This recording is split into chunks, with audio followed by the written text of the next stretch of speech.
Okay mga kababayan, dumako po tayo dito sa update sa impeachment at accomplishment ni Sara na pang barangay.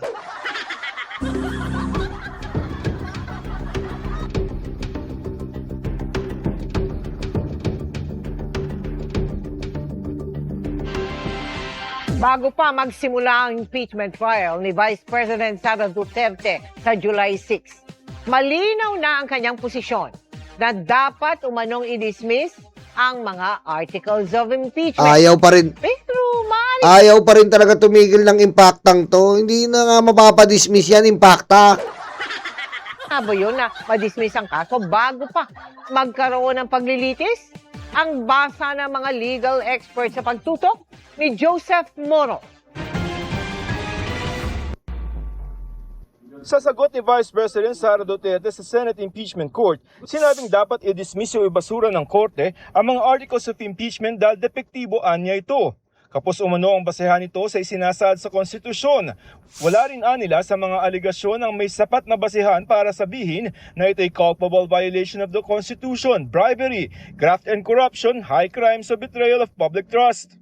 Ayon sa kampo ni Duterte, hihintayin nila ang desisyon ng impeachment court bago magsimula ang pagdinig. Yan yung mga affirmative defenses, no? And in any trial naman kahit sa RTC, before trial proper starts, no, a ruling must be made on the affirmative defenses. So we'll see. That's something that we should ask the impeachment court, no, kung kailan yung affirmative defenses. We'll just comply with whatever happens. January 16, 2012, sa pagbubukas ng impeachment trial noon kay dating Supreme Court Chief Justice Renato Corona, sinubukang harangin ng kanyang kampo ang tuluyang paglilitis sa kanya. Naghain sila noon ng mosyon para sa isang preliminary hearing para husgahan ng korte kung naaayon sa konstitusyon ang inihaing complaint laban kay Corona. Dahil kung hindi, dapat daw ibasura ng korte ang reklamo. Pero hindi ito pinagbigyan ng korte at sinabi ni Noy Senate President at Impeachment Court Presiding Officer Juan Ponce Enrile na bukod sa wala sa rules ng pagsasagawa ng preliminary hearing, nakasaad din sa konstitusyon na oras na matanggap ng Senado ang isang verified complaint, dapat itong litisin hanggang magkaroon ng verdict o hatol. So, kahit papaano, pagtingin sa atin, no, wala doon sa rules yung early dismissal kasi ang focus dapat ay yung ebidensya. Kung nariyan na yung ebidensya sa pananaw ng Senado, dumaan na to sa House of Representatives. Hindi naman pwedeng i-early dismissal yan. Nakita at napanood na po natin to sa committee hearing. Bobo na lang po yung magpapadismiss at yun nga po si Sara Duterte. Aray ko. Representatives, no? Kung nariyan na yung ebidensya ng prosecution, nariyan na yung ebidensya ng depensa, bakit pa kailangan ipagpaliban gamit yung teknikalidad? So, yung procedure ng Senado, tinutulak talaga ultimately doon sa pagpapalabas at pag-assess ng ebidensya laban doon sa impeachable officer. Sa July 6 na ang impeachment trial laban kay Vice President Sara Duterte. Ayon sa isang dating maestrado ng Korte Suprema, mayorya lamang ng kabuang bilang ng mga senator judges ang kailangan para manalo o matalo ang isang mosyon. Ayon kay dating Supreme Court Senior Associate Justice Antonio Carpio, kung ituturing ng mayorya ang sagot ni Duterte bilang isang motion to dismiss, pwede itong questionin ng prosekusyon sa Korte Suprema. Sa basihan na ayon sa konstitusyon, dapat litisin ang mga tinanggap na articles of impeachment. Yes. Nakalagay po sa konstitusyon, the Senate should try and decide. Di ba? To try and decide po yan. To try and decide po ang trabaho ng mga judges na senador. Wala pong sinabing to dismiss and decide. To decide and to dismiss. Aray ko. Diba? Kung pagbibigyan kasi ang isang motion to dismiss, hindi na ito magtutuloy sa paglilitis. Dagdag ni UP College of Law Associate Dean Paulo Tamase, pwede mangyari na paboran ng mayorya ang motion. Yes. So, tama naman na pagdating doon sa Senado, ultimately, yung majority ang nagdedesisyon. No? So, bagaman wala sa rules ng impeachment yung pagdi-dismiss at this stage and wala din siya sa Constitution at sa practice ng saligang batas. Hinihingan namin ng pahayag ang mga senador. Wala na po yan kasi nga po, nung una po, nagtangka na po sila. Nagtangka po si Marcoleta, doon nga po siya nasupalpal bilang epal na senador.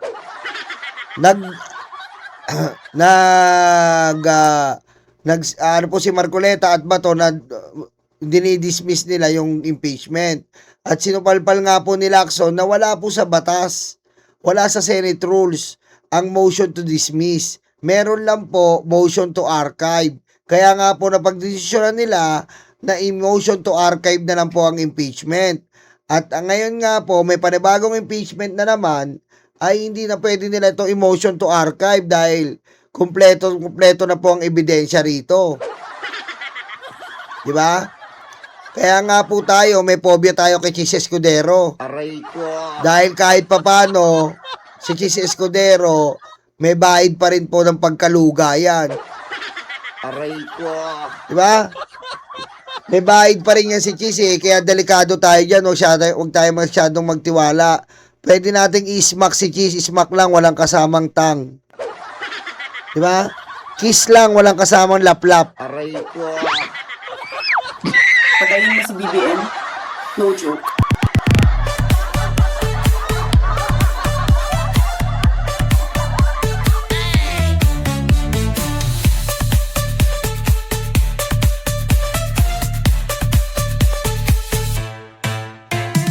Okay, dumako na po tayo dito sa mga nagrereklamo po sa pagpunta ni Sara sa kanyang photo ops. Grabe ang eksenang nasaksihan natin. Binisita ang mga biktima ng lindol, pero pagdating sa area, laway lang ang dala. Laway lang ang dala. Aray ko.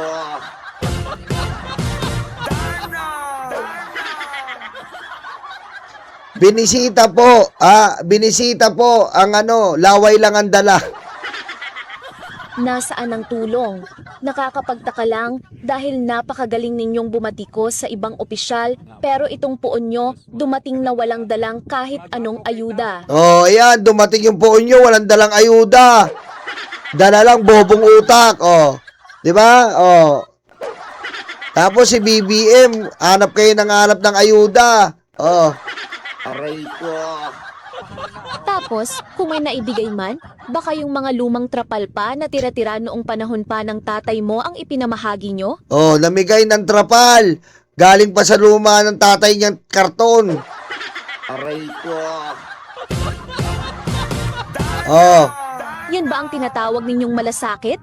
Mahiya ka naman, Sara Lustay. Oh, mahiya ka naman, Sara Lustay. Ano lang, laway lang daw pupunan. Kita nyo? Laway lang daw pupunan. Anong klase naman yan? Aray ko. Oh, ano po ang sabi ng isang residente? Ito po ang sabi ng isang residente. Nag-expect kami kay Inday ng yung kagaya kay BBM. Napabahay. Pero sabi ni Inday, wala na daw silang oras. Oh. Kaya ang binigay na lang po is yung trapal lang eh. Aray ko. May butas pa yung iba. Eh wala naman din kami magawa kasi vice presidente. Saka baka sabihin niya, maarte kami.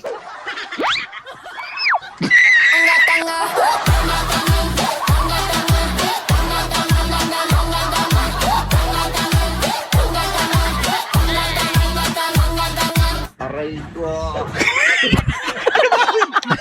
Oh. Ayan po, mula kay Pando Cruz. Nag-post po sa Facebook.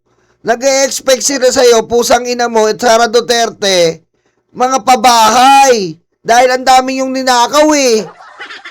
Aray ko. Aray ko. Oh. Ang dami nyong ninakaw, hindi nyo man na mabigyan ng mga tao nyo sa Mindanao.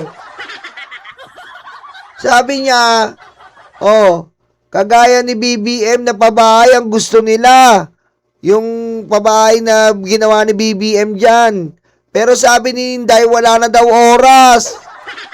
Aray ko. Oh, kaya ang binigay na lang po, trapal. Aray ko. Ayan po ang gusto nila matanggap po kasi po si BBM po, eto po yung binigay mga kababayan, baka may idea lang kayo. Modular house ang binigay ng Pangulo. Oh. Si Sara po binigay, tangina, trapal na butas. Aray ko. Aray ko. Aray ko. Aray ko. Ayan mga kababayan, di ba? Kaya si kuya napahugot. Oh. Wala naman din kami magawa kasi vice presidente. Kaya baka sabihin maarte sila. Aray ko. Di ba? Siyempre nga naman, bilang nasalanta, baka sabihin, ay ano ba yan, butas? Parang utak niya, butas din ang trapal. Aray ko. Di ba? Butas din yung utak, butas din yung trapal. Aray ko. Ano ba yung mga kababayan? Biro mo gumagastos ka ng 150 million sa tatay mo. Ano ba naman yung gastusan mo yung Mindanao? Isang 150 million lang. Putang ina nyo, mga Duterte, putang ina nyo talaga eh. Aray ko.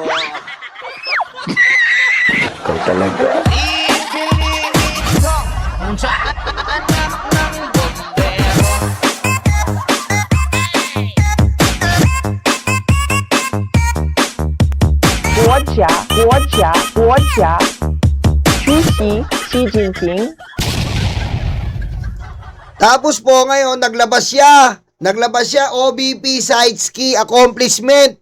May accomplishment pala to. Ahead of impeachment trial. Aray ko. Meron daw pong 2.94 na pasahero sa libre sakay. Aray ko.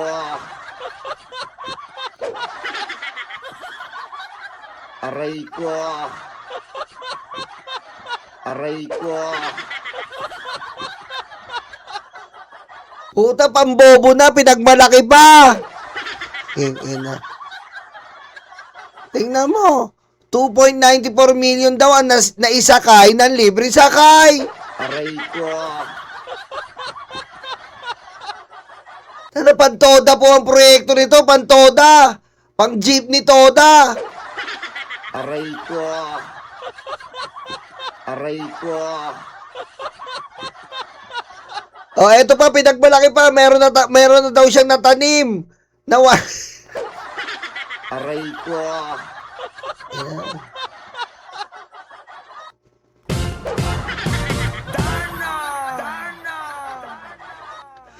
Meron daw siya natanim na 1.09 million na puno.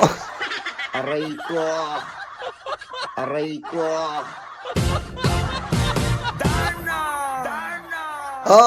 Galing daw po, nagkaroon na daw siya ng alos 1 milyon puno. Puta, pang SK. Aray ko.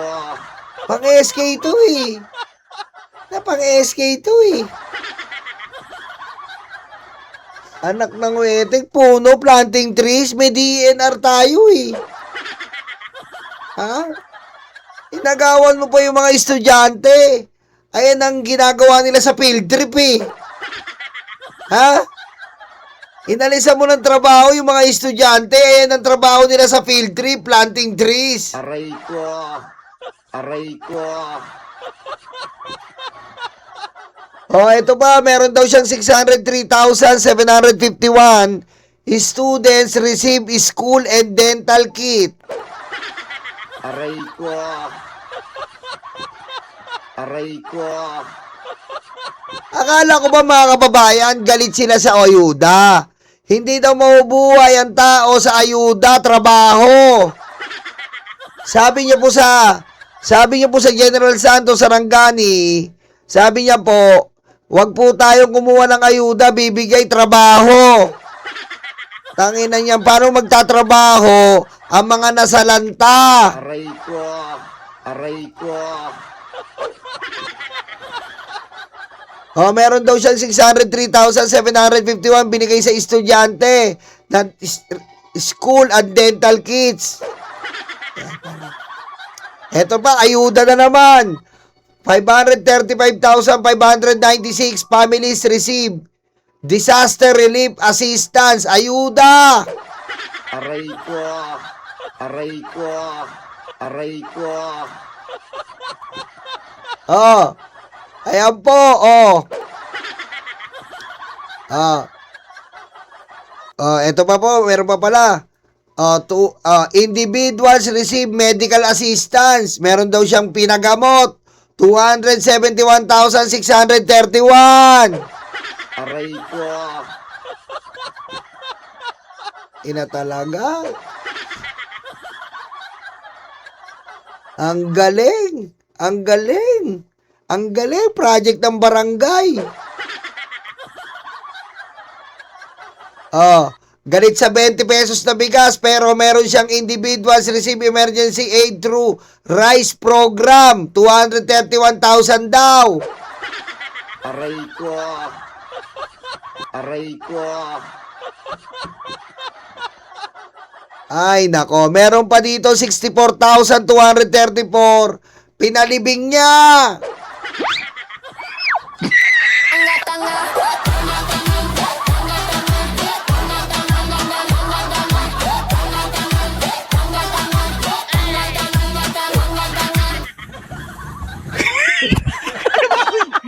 Daming pinalibing ni Sarah, 64,000 daw.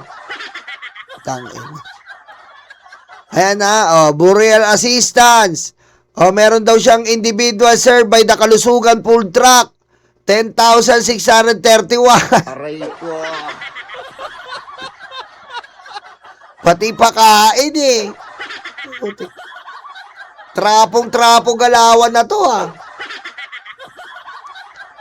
Ano ba naman tong project ng barangay lang to eh. Tapos meron daw siyang 4,475 entrepreneurs assisted. Aray ko. Aray ko. Ano ba naman mga proyekto to? Pantrapo po to mga kababayan eh.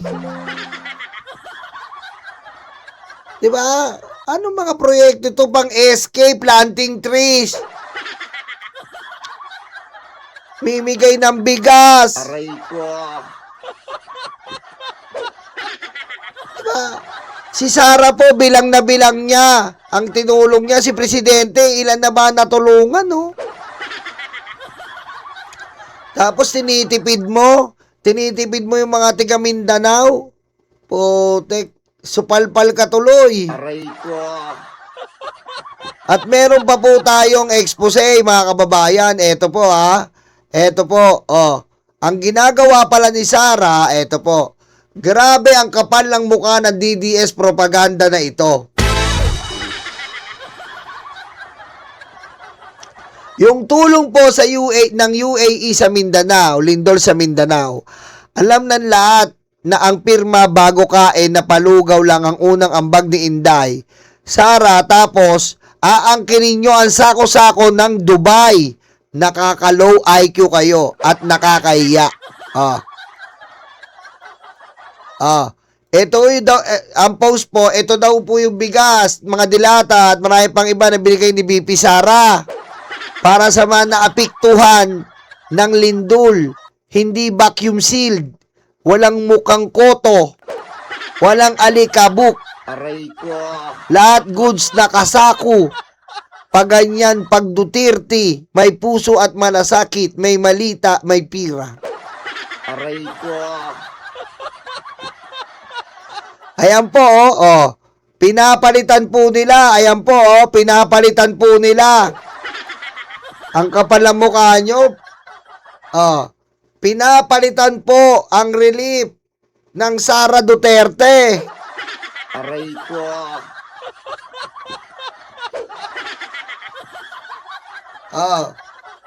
Wala daw yung mga koto. Wala daw koto. Hindi galing sa malita at na may lamang pira. Aray ko. Aray ko. Aray ko. Ang takapal naman ng mukha mo, Sara Duterte. May pa-accomplishment report ka pa, nagnanakaw ka naman ng mga relief good. Aray ko. Diba? Para ka rin naglakaw ng pira at malita. Ayan po Ayan po sabi niya, walang koto. Ito ang bigas ng mga dilata. Hindi vacuum sealed na walang mukhang koto. Aray ko. Diba? Ayan po si Sarah nagkakalat po. Hindi na po nahiya. Ang gagawin po nila, kukuha sila ng papalitan nila na parang sila ang nagbigay. Antindi. Aray ko. Antindi, no? Walang kuto, no? Pero may bukbuk. Sabi ni Chinita ako. Diba? Alam niyo mga kababayan, matigas ang mukha na ito ni Sara Duterte. Kaya, wala, dapat na po talaga ma-impeach to. Nagkakalat lang to sa atin, eh. Ha?